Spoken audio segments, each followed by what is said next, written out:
الإسلام ديني ومحمدا رسول. اعوذ باللہ السمیع العلیم من الشیطان الرجیم، بسم اللہ الرحمن الرحیم۔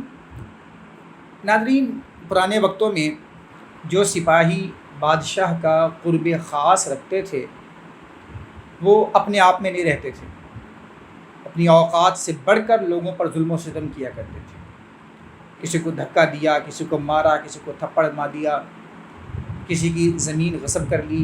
جیسے آج کل بھی جو لوگ اعلیٰ عہدیداران سیاستدانوں کے قرب میں رہتے ہیں تو ان کی آنکھیں سر پر رہتی ہیں اور وہ آسمان سے میں اڑنے لگتے ہیں۔ اسی طرح ماضی میں بھی کچھ ہوا کرتا تھا، تو کہا جاتا ہے کہ ایک سپاہی بادشاہ کا قرب خاص رکھتا تھا۔ ایک مرتبہ اس کی کسی بھکاری سے، کسی فقیر سے کچھ تھوڑی بہت انبن ہوئی تو اس نے بھکاری کے سر پر پتھر مار دیا، اس کا سر زخمی ہو گیا۔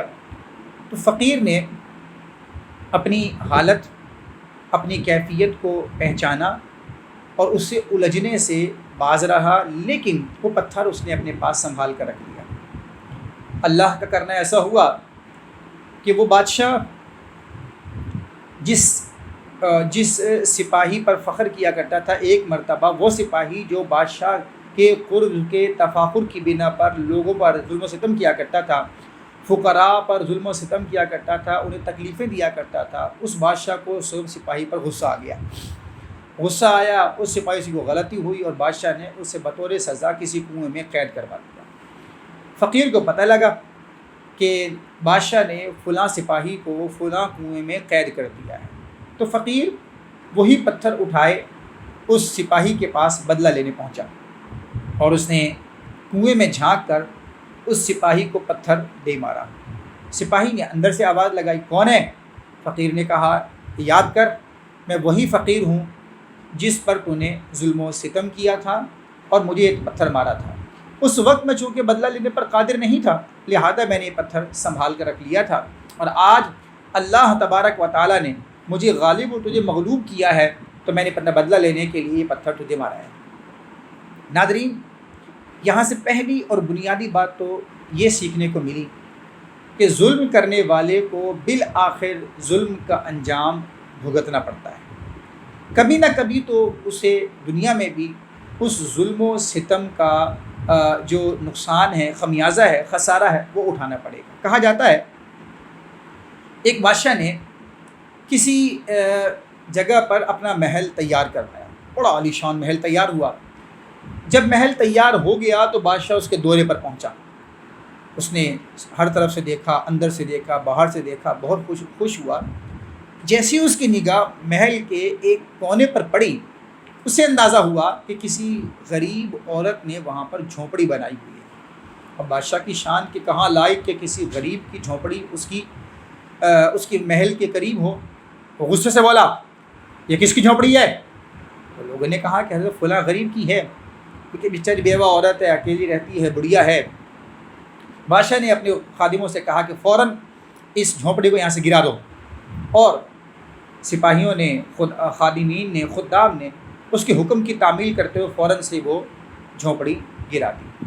جب اس خاتون کو، بڑھیا کو پتہ لگا کہ بادشاہ کے سپاہیوں نے، خدام نے بادشاہ کے حکم پر یہ جھونپڑی گرائی ہے، تو اس نے بارگاہ الہی میں دعا کے لیے ہاتھ اٹھا لیے، آسمان کی طرف نگاہ اٹھائی، یا اللہ عز و جل، تو گواہ رہنا اس بادشاہ نے مجھ پر ظلم و ستم کرتے ہوئے میری جھونپڑی کو ناحق گرایا ہے، میں پہلے سے یہاں پر آباد تھی۔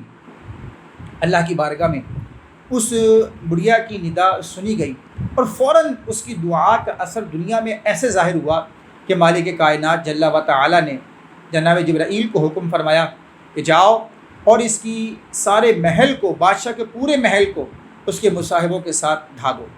جناب جبرائیل آئے اور اللہ کے حکم پر بادشاہ کا پورا محل گرا دیا گیا اور سارے لوگ اس میں جو موجود تھے تباہ و برباد ہو گئے۔ ناظرین، ظلم کا انجام بالآخر ظالم کو ملنا ہی ملنا ہے۔ نبی پاک صاحب الاولاق سیاح افلاق صلی اللہ علیہ وسلم نے فرمایا کہ مظلوم کی دعا سے بچ، یعنی دعائے ضرر جسے بد دعا آج کے دور میں کہا جاتا ہے، مظلوم کی اس دعا سے بچ کہ اس کے اور اللہ تبارک و تعالیٰ کی بارگاہ کے درمیان کوئی حجاب نہیں ہوتا۔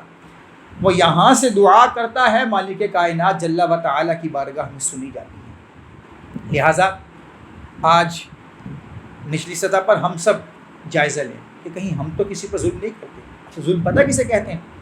ظلم کہتے ہیں کسی حقدار کو اس کے حق سے محروم کرنا، جو کسی کا حق بنتا ہے وہ نہ دینا اور ظلماً اسے دبا لینا، یہ حق کہلاتا ہے، اور یہ حق کا نہ ادا کرنا یہ ظلم کہلاتا ہے۔ اور ظلم کا انجام دنیا میں تو ملے گا ہی ملے گا، آخرت میں بھی ملے گا کہ رسول اکرم نور مجسم شاہ بنی آدم صلی اللہ علیہ وآلہ وسلم نے ارشاد فرمایا، میدان محشر میں منادی ندا کرے گا کہ کہاں ہیں ظالم اور اس کے مددگار، اور ان کے حمایتی کہاں ہیں؟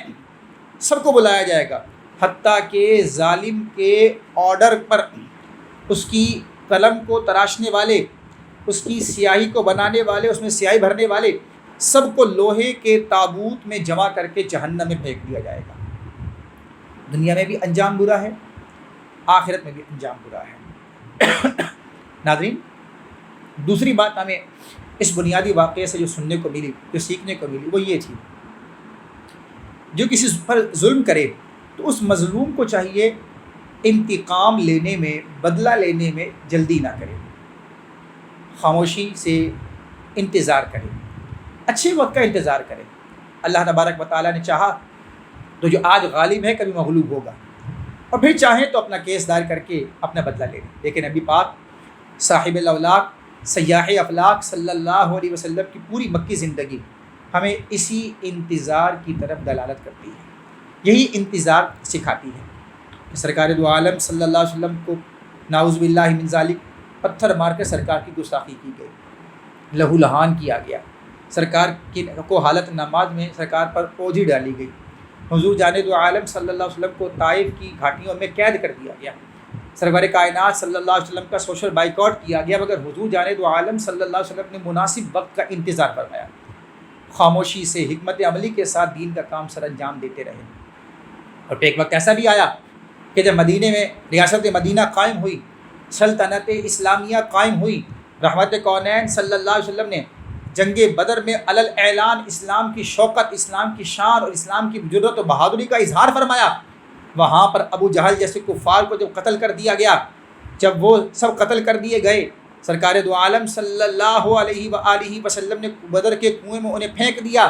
بعد ازاں سرکار دو عالم صلی اللہ علیہ وسلم اس کنویں پر تشریف لائے، پھر حضور جان دو عالم صلی اللہ علیہ وسلم نے ان سے خطاب فرمایا کہ بتاؤ اے عتبہ و شیبہ، اے ابو جہل، اے کفار مکہ، تم جھٹلایا کرتے تھے اور کہا کرتے تھے اپنے رب کی مدد کو پکارو، کہاں ہے تمہارے رب کا وعدہ، کب آئے گا بتاؤ، آج تمہیں میرے رب کا وعدہ ملا یا نہیں ملا؟ پھر وہ سب اقرار کرتے تھے، یعنی یوں کہہ لے کہ اس وقت تو آواز نہ آئی۔ کسی صحابی نے عرض کیا نبی اللہ علیہ الصلاۃ والسلام، کیا یہ سنتے بھی ہیں؟ فرمایا ہاں یہ سنتے بھی ہیں، جواب بھی دیتے ہیں، لیکن ان کے جواب کو آج تم سن نہیں پاتے۔ لہذا اچھے وقت کا انتظار کرنا، مناسب وقت کا انتظار کرنا، یہ ایک مسلمان کی شان ہے، اور فوراً سے بدلہ نہ لینا کہ اگر کسی غالب سے، کسی ظالم سے جھگڑ پڑے تو پھر دنیاوی نقصان بھی اٹھانا پڑے گا۔ لہذا اچھے مناسب وقت کا انتظار کرنا چاہیے۔ اور یہاں ضمن ہم ایک بات اور عرض کر دیں، اسلام بنیادی طور پر دو چیزوں کو حکم دیتا ہے، عدل و انصاف اور فضل و احسان۔ پوری شریعت اسلامیہ جگہ جگہ ہمیں جس چیز کا حکم دیتی ہے اس میں دو بنیادی اصول ہیں، نمبر ایک عدل و انصاف اور نمبر دو فضل و احسان۔ دیکھیے قرآن کریم کی وہ آیت مبارکہ جو مشہور ہے اور آپ ہر جمعہ کو جمعہ کے خطبے میں اکثر جگہ پر سماعت کرتے ہیں، ان اللہ یأمر بالعدل والاحسان، کہ اللہ تبارک و تعالیٰ عدل و احسان کا حکم دیتا ہے۔ عدل، انصاف اللہ تبارک و تعالیٰ کی بارگاہ سے اس کا حکم ہے، اور دوسرا فضل اور احسان۔ اب انسان کی جو یہ دو احکامات ہیں انسان کے لیے، وہ دراصل دو طرح کی زندگی کی طرف اشارہ کرتے ہیں۔ جب انسان حاکم وقت ہو، اس کے پاس کوئی نہ کوئی عہدہ ہو، کوئی نہ کوئی منصب ہو، تو وہاں پر حکم ہے کہ حقدار تک اس کا حق پہنچایا جائے، پھر عدل و انصاف سے کام لیا جائے۔ مظلوم پر اگر ظلم ہوا ہے تو اس کو انصاف دلایا جائے۔ پھر حاکم وقت، صاحبان عہدہ، صاحبان منصب کا یہ کام ہے کہ وہ ہر طرح سے عدل و انصاف کا پورا پورا مظاہرہ کرے۔ لیکن دوسری طرف جو صاحب منصب نہیں ہے، صاحب عہدہ نہیں ہے، عام آدمی ہے، اس کے لیے کیا ہے؟ اس کے لیے فرمایا کہ وہ فضل و احسان سے کام لے، انتظار کرے۔ ادفع باللتی ہی احسن السیئہ، وہ اس کا کام یہ ہے کہ وہ اپنا دعویٰ دائر کر دے، انصاف مل سکتا ہے تو ٹھیک، نہیں مل سکتا تو پھر برائی کو بھلائی سے ٹال دے۔ فَإِذَا الَّذِي بَيْنَكَ وَبَيْنَهُ عَدَاوَةٌ، پھر اس کے اور جس کے درمیان دشمنی ہے وہ ایسے ہو جائیں گے كَأَنَّهُ وَلِيٌّ حَمِيمٌ، جیسے ہو گیا کہ گہرے دوست ہوں۔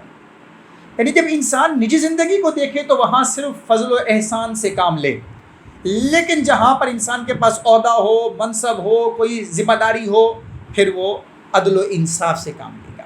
تو پوری زندگی عدل و انصاف اور فضل و احسان کے گرد گھوم رہی ہے۔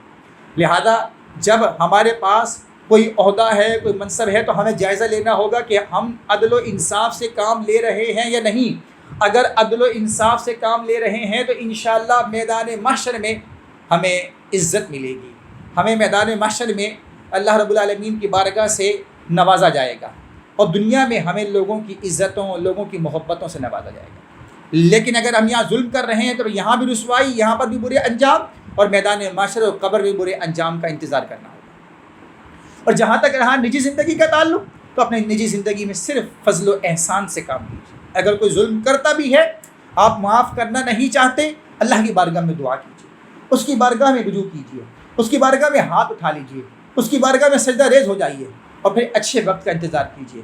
واللہ عزیز ذو انتقام، وہی غالب انتقام لینے والا ہے، وہی بدلہ لینے والا ہے، بس اس کے اوپر چھوڑ دیجیے، پھر وہ انشاءاللہ عز وجل آپ کو اپنی زندگی میں ہی اس ظالم کو اس کے انجام سے دو چار ہوتا دکھائے گا۔ اللہ تعالیٰ ہم سب کو ساری زندگی شریعت کے یہ حکمت بھرے جتنے احکامات ہیں ان کو سمجھنے اور اپنی زندگی میں نافذ کرنے کی توفیق عطا فرمائے۔ آمین ثم آمین یا رب العالمین۔ سبحانک اللہم و بحمدک، لا الہ الا انت، استغفرک و اتوب۔